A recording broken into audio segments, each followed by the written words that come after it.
Having made his debut in Borderlands 3's third DLC, Bounty of Blood, Carson Sato was the Sheriff of Vestige before the events of modern day. Having gone missing, many of the residents of the town, having respected him, question what exactly happened to him, and thus the Vault Hunter is tasked to collect the various so-called Sato logs scattered around the planet of Gehenna that tell the story of his travels.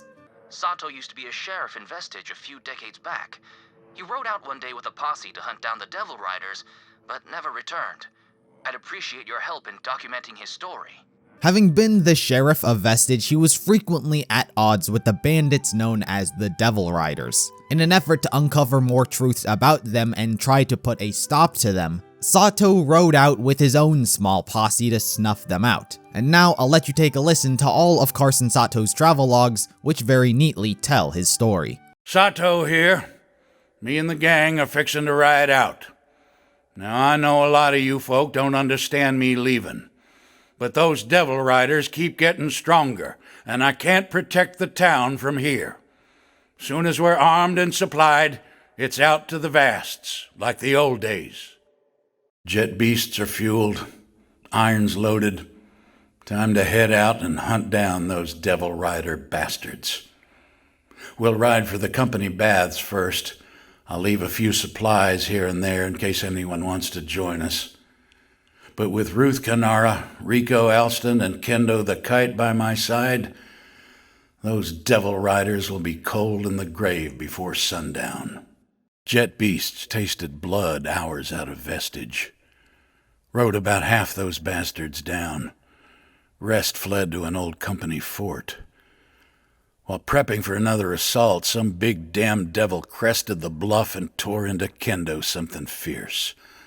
Took 17 shots to put it down. Buried Kendo, then made camp. Was a quiet fire that night. The longer I'm out here, the more I learn about the Devil Riders. They're more organized than we give them credit for. As for why they fight, it ain't just bloodlust. They've got a code. Informs how they fight, how they rank. I figure if I learn about the code, maybe I'll learn something to help me cut through them bastards. Left our jet beasts at the gulch and waded through the river. Fed by a hot spring somewhere up the mountain. Halfway across, I sensed an ambush.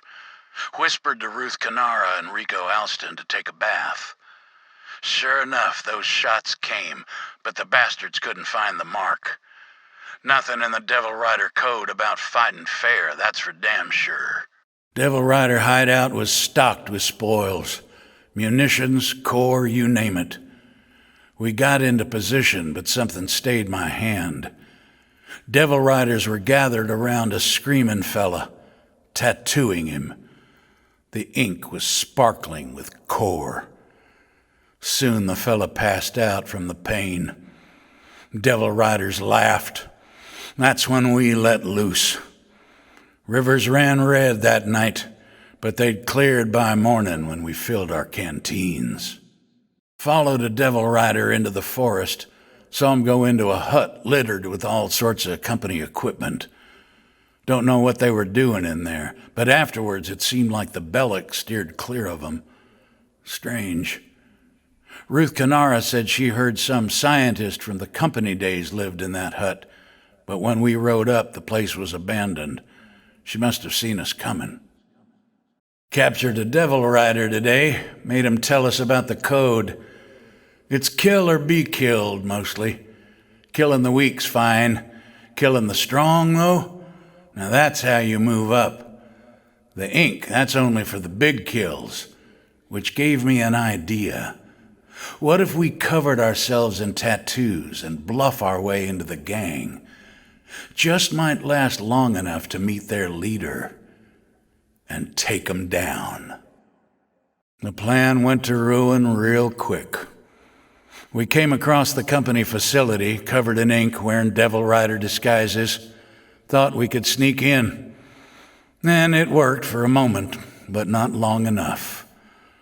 Ruth Kanara, she got gunned down straight away.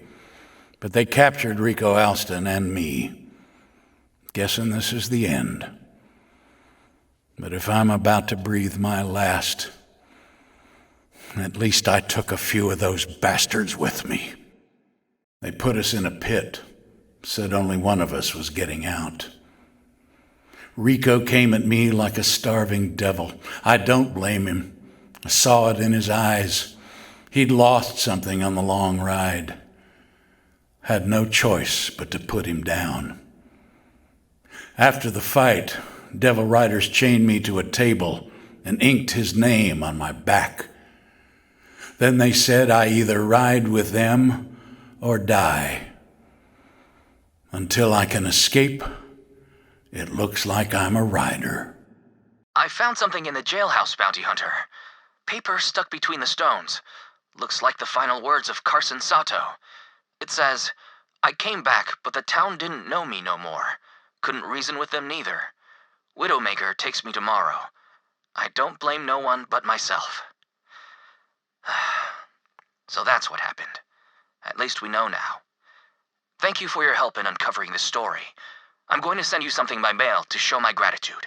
And that does it for what happened to the legendary sheriff the town respected. After everything he went through, he was a changed man, both in appearance and attitude. While we don't ever get to see Carson Sato, he took his job as a sheriff to his grave.